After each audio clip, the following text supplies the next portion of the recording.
Hey, how's it going? I'm Nick, and in this video we're going to be installing a BilletWorkz custom shift knob in the Hyundai Veloster N.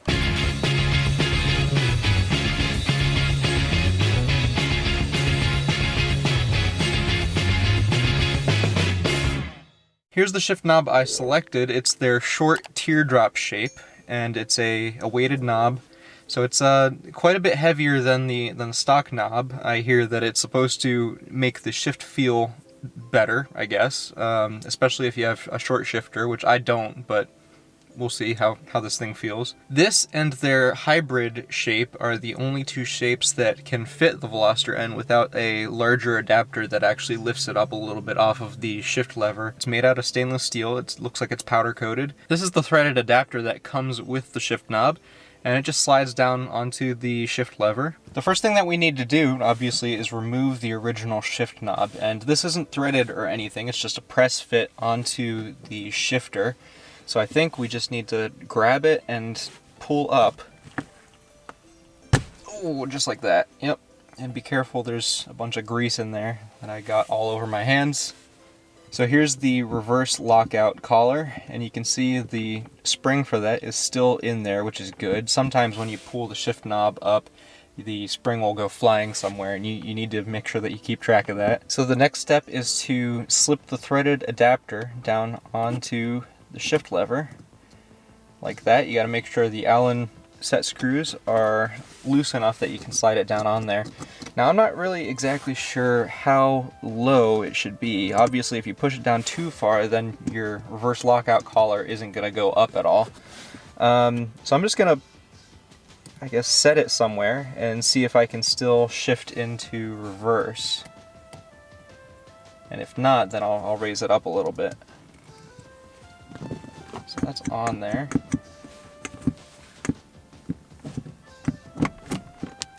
I am able to get into reverse. Let's try lowering it a little bit more.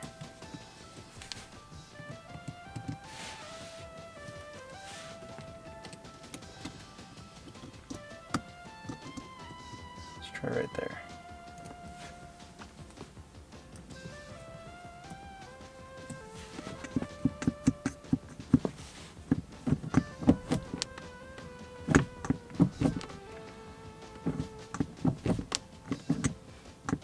Okay, that looks pretty good. I'm gonna set it there, and we'll put the shift knob on just to make sure that that also doesn't interfere with the reverse lockout.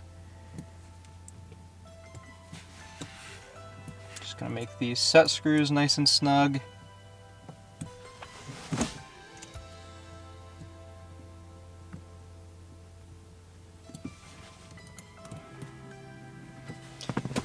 And now we can thread the shift knob onto the adapter.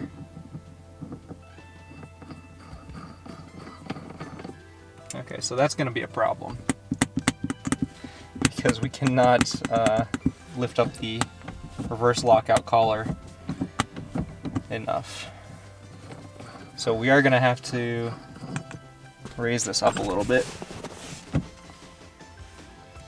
And there's probably instructions on how to do this online, but I did not look them up.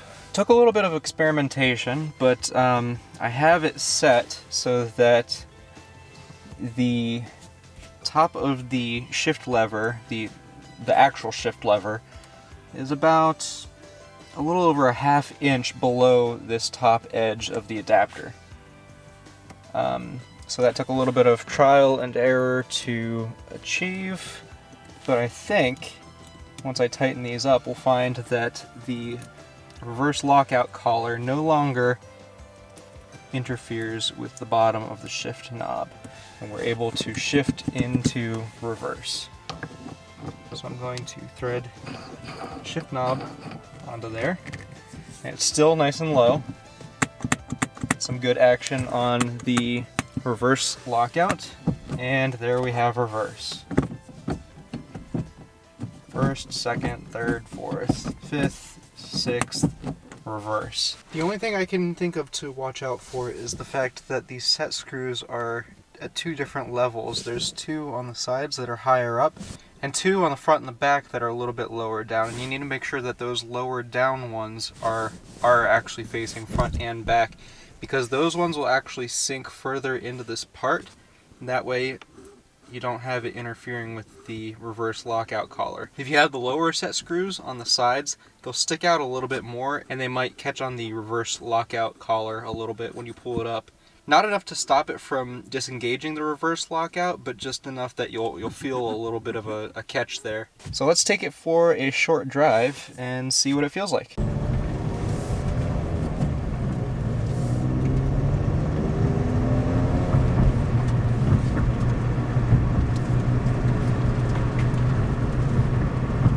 So I like the shape of the shift knob. It's a nice ergonomic shape.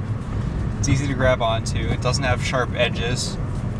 As far as the weightedness of it, I can't really tell a difference. I don't have a short shifter.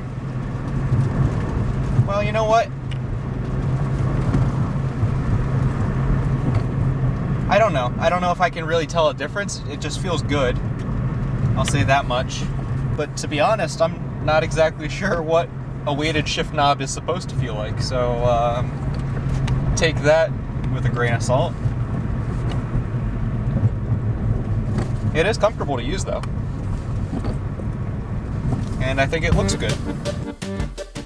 I guess I didn't think it looked that good because about 20 minutes later I decided that matte black wasn't for me. I slathered it in paint stripper to try to remove the powder coat, but after waiting about an hour and a half, it still didn't seem to touch the finish. I even used acetone, but at most the finish would just soften a little bit. So that only leaves removal by mechanical means. Luckily this cheap countersinking bit fits perfectly inside the threaded adapter. I used this as an arbor on my drill press so that I could sand it. I started with a 36 grit sanding sponge to remove most of the coating.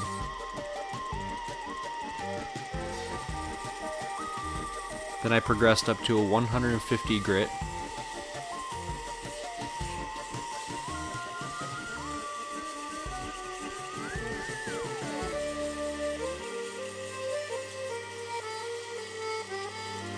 And finally a 400 grit to leave a nice smooth surface.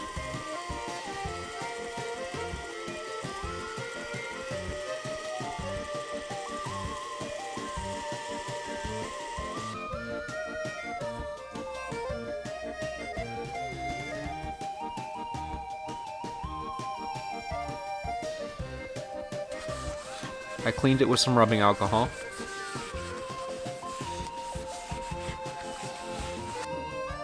Here's the final result.